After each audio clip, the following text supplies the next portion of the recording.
There is a certain kind of tired that sleep cannot fix. It is a tiredness of the soul, a bone-deep exhaustion that lingers behind your smile. It is the invisible weight you carry after a day of being agreeable, of being helpful, of being the nice one. You tell yourself you are just stressed or busy or not getting enough rest. But what if that exhaustion isn't a symptom of a busy life? What if it is a message from a part of you that you have refused to listen to? This is the exhaustion of the shadow. According to Carl Jung, the act of repressing our true selves, of keeping our anger, our needs, and our desires locked away, is the most energy-intensive work a human being can do. Your fatigue is not a sign of weakness. It is an alarm bell. It is a sign that the psychic energy required to maintain your nice persona has created a critical deficit. It is your shadow, speaking to you in the only language it has left, the language of the body. As Jung's colleague Marie-Louise Fawn Response once put it, the shadow, when it is realized, is the source of renewal. Today, we will learn how to listen to the message within our exhaustion so we can finally begin the work of renewal. If you are tired of being tired, I invite you to make a new choice. Write in the comments below, I am ready to listen. To understand this deep, soul-level exhaustion, we must first understand the economy of the psyche. Your soul has a budget. Just like you have a bank account with a finite amount of money, you have a psychic account with a finite amount of life force energy. Carl Jung called this psychic energy libido, not just in the sexual sense, but in the broader sense of our fundamental will to live, to create, to connect, to be. Every single thing you do requires an expenditure of this energy. Working, parenting, exercising, these are obvious withdrawals from your account. But there are hidden expenses. And the single greatest hidden expense for a nice person is the cost of maintaining their persona. Your persona, the mask of the agreeable, helpful, easygoing person, is not who you are. It is a job. A full-time, 24/7, high-stress management position. And what is the job description? First, you are a hypervigilant security guard.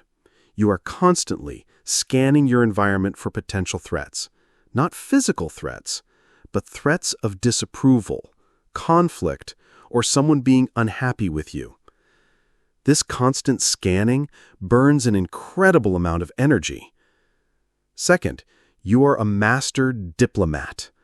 You are constantly choosing your words carefully, softening your opinions, and managing the emotional temperature of every interaction to keep the peace. This is exhausting work.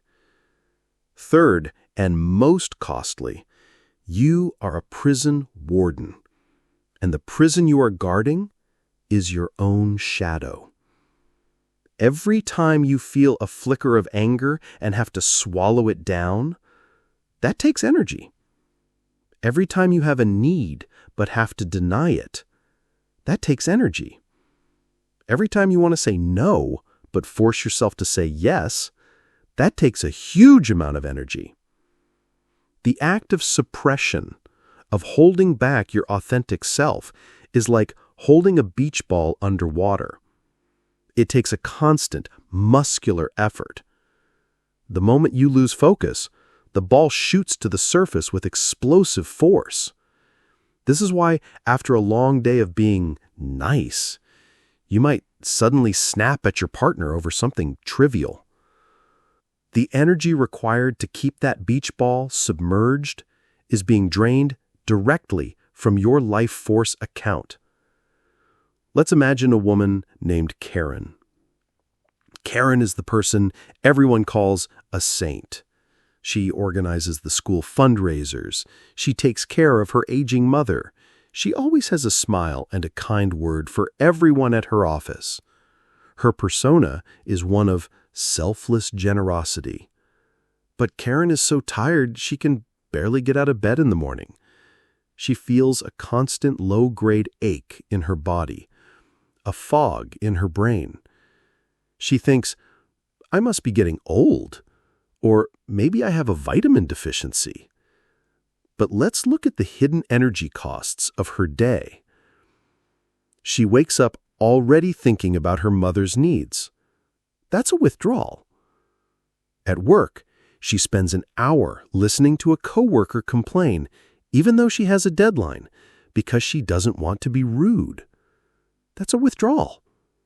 She agrees to organize another bake sale, even though the thought of it fills her with dread, a massive withdrawal. During a meeting, she disagrees with her boss's idea, but she stays silent to avoid conflict. The energy it takes to swallow her opinion is a huge withdrawal. At home, she wants to just sit in silence, but instead she listens to her husband's stressful day, playing the role of the supportive wife. Another withdrawal. By the end of the day, her psychic bank account is not just empty, it is overdrawn. The profound exhaustion she feels is the biological and spiritual consequence of this massive energy deficit. It is her body and soul telling her, in the only way they can, that this way of living is unsustainable. This is why sleep doesn't fix it. You can sleep for 10 hours, but you wake up and immediately start the same energy-draining job of managing your persona and suppressing your shadow. You are pouring a cup of water into a bucket riddled with holes. The problem is not the amount of rest you are getting. The problem is the constant, hidden energy leak. Your exhaustion is not a sign that you are broken. It is a perfectly functioning alarm system. It is the most honest messenger you have. It is telling you that the cost of your kindness has become too high. It is telling you that the parts of you locked away in the shadow, your anger, your needs, your boundaries, your authentic no, are not just being ignored, they are actively draining your life force to stay suppressed. This is a radical reframe of your fatigue. It is not a weakness to be pushed through. It is a sacred communication to be listened to. It is your shadow, in its own way, trying to save you. It is creating a state of exhaustion so profound that you have no choice but to stop performing, to stop pleasing, to stop holding the beach ball underwater. It is forcing you into a crisis, because in that crisis, there is an opportunity. The opportunity to finally ask a new question. Not how can I get more energy to keep being this person, but who is this person I am spending all my energy to be? And is it worth the price? This is the question that begins the journey home. So, if our exhaustion is a message, what is it trying to tell us? The shadow does not speak in clear sentences. It speaks in the language of symptoms, and exhaustion is one of its loudest cries. When you feel that deep, soul-level fatigue, it is often a composite message, a combination of several urgent needs that have been ignored for too long. The first message is often about unexpressed anger and resentment. As we've discussed, for the people-pleaser, anger is a forbidden emotion.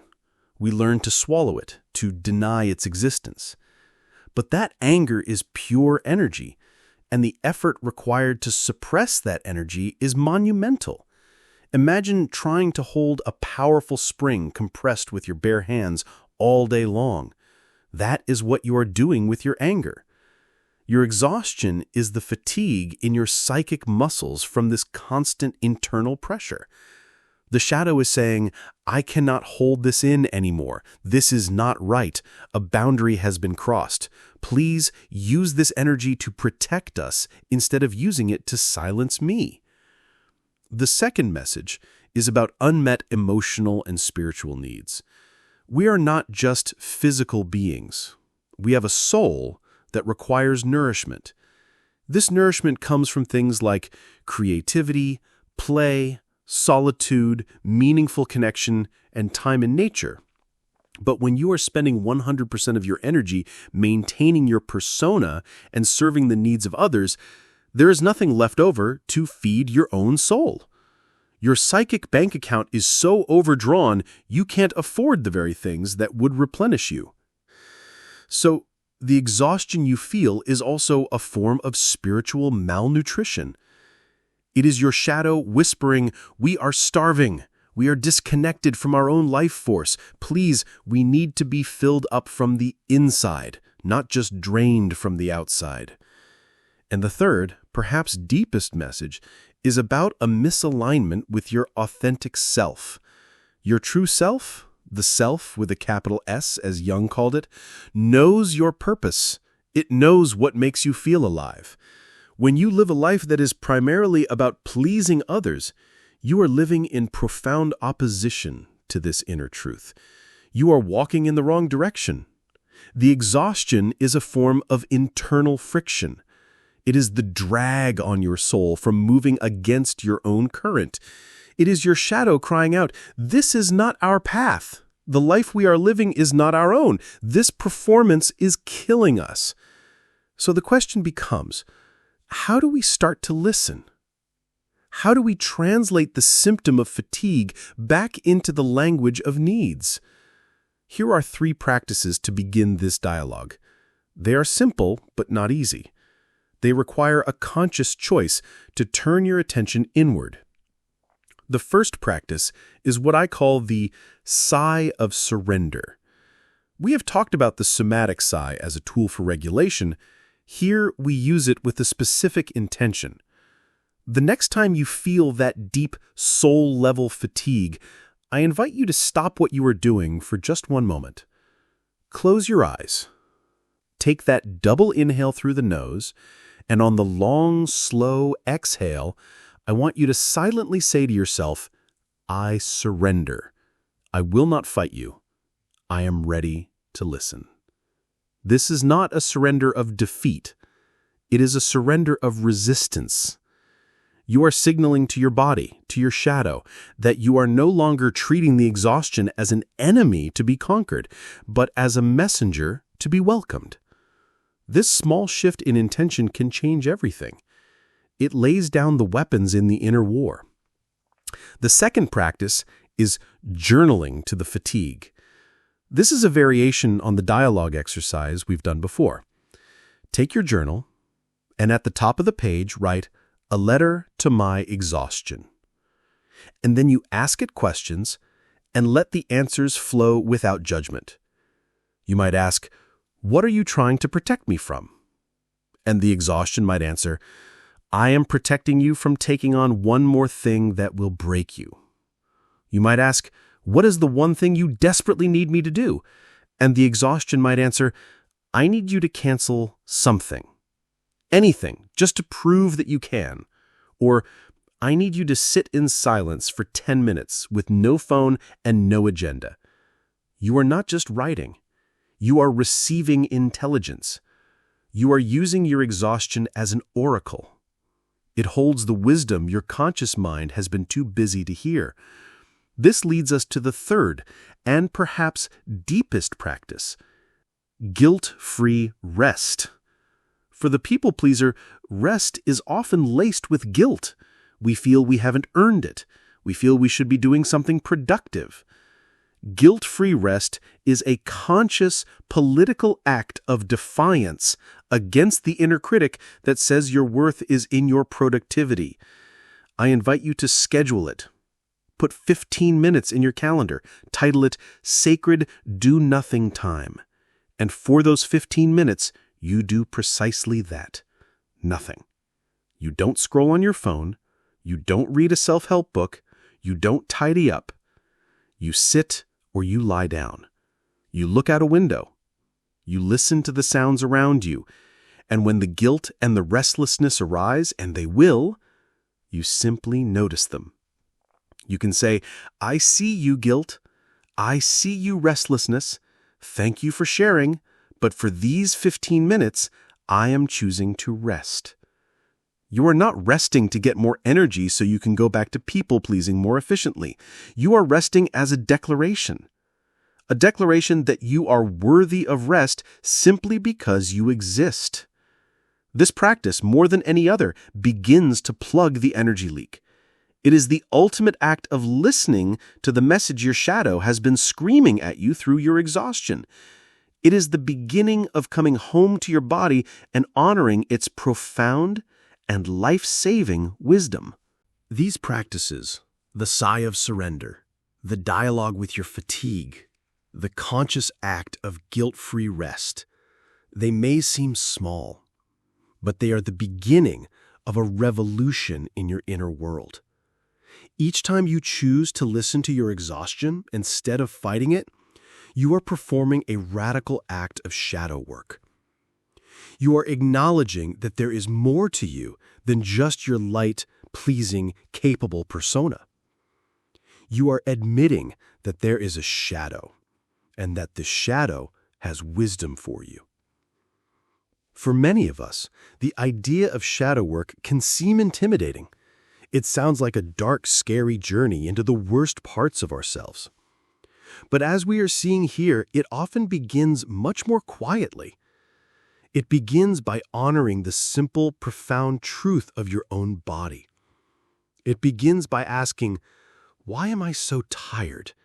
And having the courage to listen to the real answer. The real answer is almost always that there is a part of you, a shadow part, that is being denied. And the energy of your life is being consumed to keep it denied. Let's go back to our friend Karen, the saint who was so exhausted. She starts to practice these small things. When she feels the exhaustion hit in the middle of the afternoon, instead of pushing through with another cup of coffee, she goes to her car for 5 minutes. She does the sigh of surrender. She just sits. One evening, she takes out her journal. She asks her fatigue what it needs. The answer that comes back surprises her. It's a single word: music. She realizes she hasn't listened to the music she loves just for herself in years. So, she puts on her headphones and listens to one album. For 20 minutes, she is not a mother, not a daughter, not an employee. She is just a woman feeling alive. This is not a selfish act. This is an act of filling her own well. The following week, at the school fundraising meeting, someone suggests a new complicated event. The old Karen would have immediately volunteered, her Fawn Response kicking in to be the helpful, capable one. But the new Karen, the one who has started to listen to her exhaustion, pauses. She feels the familiar pull, but she also feels the memory of the music, the memory of the quiet in her car. She has a small taste of what it feels like to be full. And she realizes that taking on this new task would drain that feeling away completely. So she stays quiet. She lets someone else volunteer.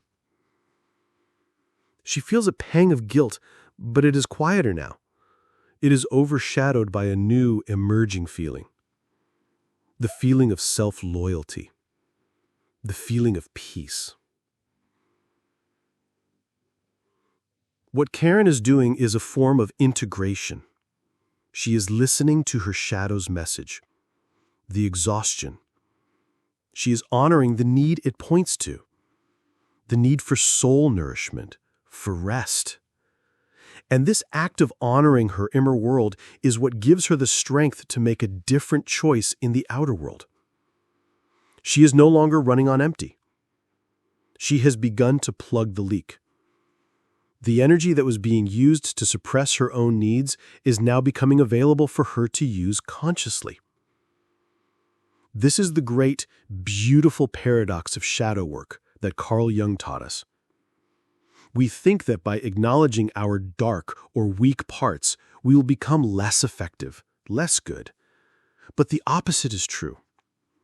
By turning towards the shadow, by integrating its wisdom and its energy, we become more whole, more resilient, more authentic, and ultimately, more truly and sustainably generous.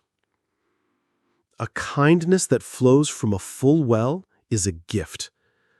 A kindness that is squeezed from a depleted, resentful soul is a transaction. Your exhaustion is the bill for that transaction. It is the price you have been paying. Listening to it is the first step towards renegotiating the terms of your own life. It is the beginning of a new contract with yourself. A contract that says, my well-being matters. My energy is a precious, finite resource. My needs are valid. My rest is sacred. This is not a journey you can complete in a day or a week. It is the work of a lifetime. It is a slow, patient, and compassionate process of unbecoming all the things you thought you had to be, so that you can finally become the person you truly are. The person who is not afraid of their own shadow because they know it holds the keys to their own wholeness. The person whose kindness is a genuine reflection of their inner fullness, not a defense against their inner fear. That person is already inside you. Your exhaustion is simply the sound of them knocking on the door, asking to be let in. Today, we have looked at our exhaustion not as an enemy, but as an ally, a sacred messenger from the deepest, wisest part of ourselves. We have learned that the profound fatigue so many of us feel is not a weakness. It is the energetic cost of suppressing our shadow self. It is the price we pay for the performance of being nice. It is our body's intelligent alarm system telling us that the way we are living is no longer sustainable. This understanding changes everything. It moves us from a place of fighting our bodies to a place of partnering with them. We now have 3 gentle practices to begin this new partnership. The sigh of surrender, to signal our willingness to listen. The practice of journaling to our fatigue to decode its specific messages. And the radical act of guilt-free rest, to declare that our worth is not in our doing, but in our being. The journey of reclaiming your energy is a journey of reclaiming your wholeness. It is the essence of shadow work. As you learn to listen to the whispers of your exhaustion, you will begin to hear the needs of your shadow, the need for boundaries, the need for creative expression, the need for rest. And as you begin to honor these needs in small, consistent ways, you begin to plug the energy leak. The energy you once used to suppress your true self will become available to you to build a life that is authentic, fulfilling, and genuinely joyful. You deserve to feel vibrant and alive. You deserve to wake up in the morning feeling replenished, not depleted. You deserve a kindness that flows from a full well, not a dry one. This is not a selfish pursuit. It is your birthright. As we've discussed, this exhaustion is deeply connected to the Fawn Response, the biological need to appease others to feel safe. This response keeps our nervous system in a state of high alert, constantly burning our precious energy. So what are the most effective, targeted somatic exercises we can use to directly regulate this response? How can we, on a physical level, teach our bodies to break the cycle of fawning and find a true state of rest? That is the deep, practical work we will dive into in our very next conversation, where we will learn 3 specific somatic exercises to break the fawn response. For this week, your invitation is to practice the art of listening. Choose one of the 3 practices we explored today, the one that feels the most resonant or the most achievable for you right now. Will you practice the sigh of surrender when fatigue hits? Will you spend 10 minutes journaling to your exhaustion? Or will you schedule and honor 15 minutes of guilt-free rest? To make this intention real, I invite you to share your choice in the comments below. The sigh, the journal, or the rest. By sharing, you affirm your commitment to yourself and join a community of others who are also learning to listen to their own deep wisdom.